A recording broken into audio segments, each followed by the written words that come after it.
Assalamualaikum warahmatullahi wabarakatuh. Alhamdulillahirabbil alamin. Wassalatu wassalamu ala asrofi anbiya'i mursalin sayyidina Muhammadin wa ala alihi wa ashabihi ajmain. Pemirsa yang berbahagia, setiap jiwa akan mengalami kematian.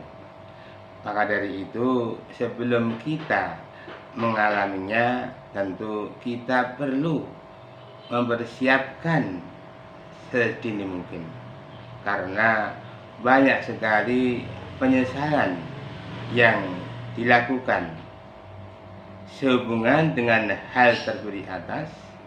Tausiah edisi kali ini saya akan mengambil tema 5 penyesalan mayat di alam kubur. Pemirsa yang berbahagia, Allah berfirman di surat Ali Imran ayat 185, Kullun nafsin dha'iqatul maut. Setiap jiwa akan mengalami suatu kematian. Dari ayat di atas tentunya kita perlu yaitu mempersiapkan diri agar kita di dalam mengalami atau menyebut kematian dalam keadaan husnul khotimah. Setidaknya ada 5 penyesalan mayat di alam kubur. Sehubungan dengan hadis di atas, tausiah kali ini akan mengambil tema 5 penyesalan mayat di alam kubur. Pemirsa yang berbahagia, penyesalan mayat di alam kubur yang pertama adalah tidak mau sedekah. Kita tahu bahwa selama hidup ini kita dianjurkan untuk sedekah setiap saat. Karena orang yang sedekah, apa yang disedekahkan Allah akan menggantinya. Kita sebagai seorang muslim tentunya dianjurkan untuk memperbanyak sedekah. Ketika kita sedekah dengan harta, Allah akan menggantinya dengan kekayaan. Ketika kita sedekah dengan ilmu, Allah menggantinya dengan kepandaian. Ketika kita sedekah dengan jasmani, Allah mengganti dengan kesehatan. Dan ketika kita sedekah dengan senyum, Allah mengganti dengan awet muda. Untuk itu kita berharap agar setiap muslim dapat bersedekah sesuai dengan kemampuan diri masing-masing. Tiada hari tanpa sedekah. Pemirsa yang berbahagia, penyesalan mayat di alam kubur yang kedua adalah tidak mau mendengarkan.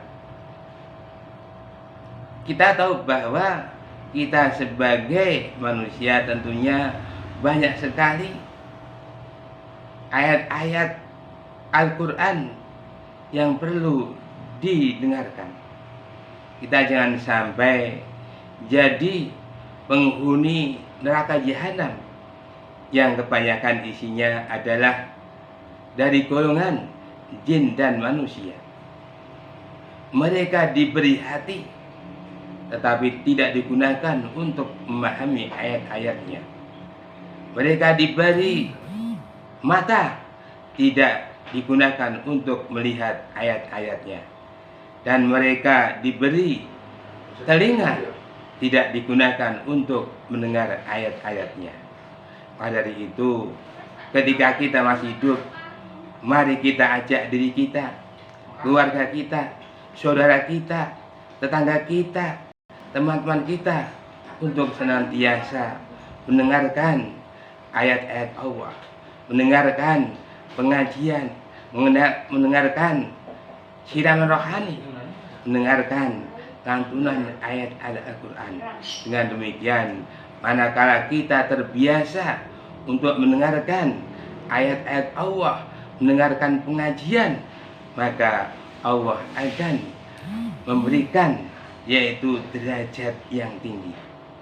Ketika dibacakan Al-Quran, mari kita dengarkan, karena orang yang mendengarkan Al-Quran akan mendapat rahmat dari Allah Subhanahu wa ta'ala. Wa idza quri'al Qur'an fastami'u lahu wangsitu la'allakum turhamun. Dan jika dibacakan Al-Quran, maka dengarkan dan perhatikan, niscaya kamu akan mendapat rahmat. Pemirsa yang berbahagia, adapun penyesalan yang ketiga dari mayat dikubur adalah tidak mau beribadah. Kita tahu bahwa tugas dan tanggung jawab serta kewajiban kita kepada Allah Subhanahu wa ta'ala adalah beribadah. Wa ma khalaqul jinna wal insa illa liya'budun. Dan tidak aku ciptakan jin dan manusia kecuali untuk beribadah. Maka dari itu, mumpung kita masih diberi kesempatan untuk hidup, mari kita laksanakan ibadah, terutama adalah sholat sebagai suatu kebutuhan. Kita dirikan sholat, kita jaga sholat, kita pelihara sholat, kita kerjakan sholat di awal waktu, berjamaah di masjid. Insya Allah, manakala kita terbiasa melaksanakan sholat di awal waktu, berjamaah di masjid, maka kita nanti bisa menjadikan sholat sebagai suatu kepribadian, sehingga sholat berfungsi sebagai mencegah dari perbuatan yang keji dan mungkar. Inna sholata tanha 'anil fahsya'i wal munkar. Sesungguhnya sholat itu bisa mencegah perbuatan yang keji dan mungkar. Maka dari itu, ketika sholat kita baik, bacaan kita baik, kita bisa khusyuk, maka kita bisa menerjemahkan makna sholat dalam kehidupan. Setelah sholat, kita kalau janji tepat, ada undangan tepat waktu. Ketika kita hidup di masyarakat, mari kita hidup secara berjamaah. Ketika kita hidup di dunia ini, mari kita niati ibadah, karena manakala hidup kita niat ibadah, semua urusan akan menjadi mudah. Pemirsa yang berbahagia, penyesalan yang keempat yang dialami mayat dikubur adalah tidak mau terlibat dalam dakwah. Kita tahu bahwa kewajiban manusia kepada Allah adalah mengajak kepada kebaikan dan mencegah pada kemungkaran. Tugas dakwah bukan hanya di pundak para ustaz, para dai, para mubaligh, khatib, kiai, bukan, tetapi tugas dakwah adalah tugas kita semua. Kita ajak kebaikan sesuai dengan ilmu yang kita miliki. Yang ahli pendidikan, kita dakwah dengan pendidikan. Yang ahli politik, kita dakwah dengan politik. Yang ahli ekonomi, kita dakwah dengan ekonomi. Yang ahli pertanian, kita dakwah dengan pertanian, dan sebagainya. Yang jelas, ketika kita berdakwah, mari kita sesuaikan dengan tupoksi kita masing-masing, sehingga ketika kita mengajak kebaikan, maka Allah akan memberikan predikat kepada kita, yaitu khairu ummah. Kuntum khairu ummatin ukhrijat linnas ta'muruna bil ma'ruf wa tanhauna 'anil munkar.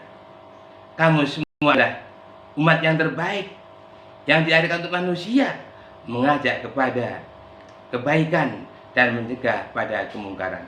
Dengan demikian, manakala kita masih hidup di dunia ini senantiasa mengajak kebaikan, maka kita tidak akan mengalami penyesalan di kubur.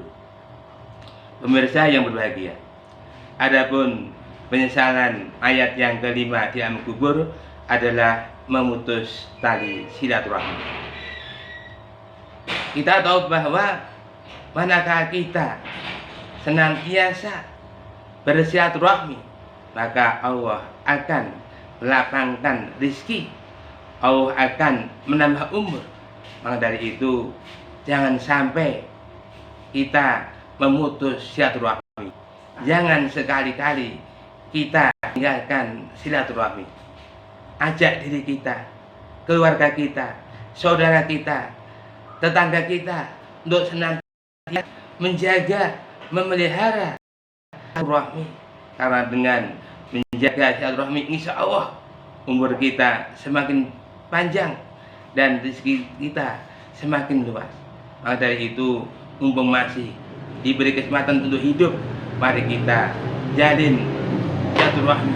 Caranya manakala kita sedang bepergian melewati di suatu tempat, apakah itu teman, keluarga, saudara, kita kunjungi walaupun hanya dengan jabat tangan, maka itu sebagai tanda yaitu rindu yang sudah terbalaskan.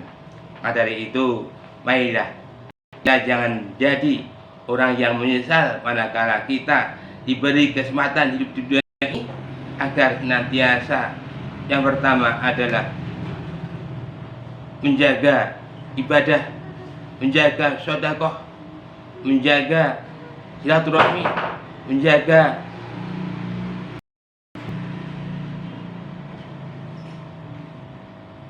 segalanya. Intinya manakala kita mampu menjaga 5 tadi, insya Allah kita akan dimudahkan oleh Allah, yaitu dapat berkumpul bersama keluarga di jannah. Sekian, terima kasih. Aku qouli hadza. Wassalamualaikum warahmatullahi wabarakatuh.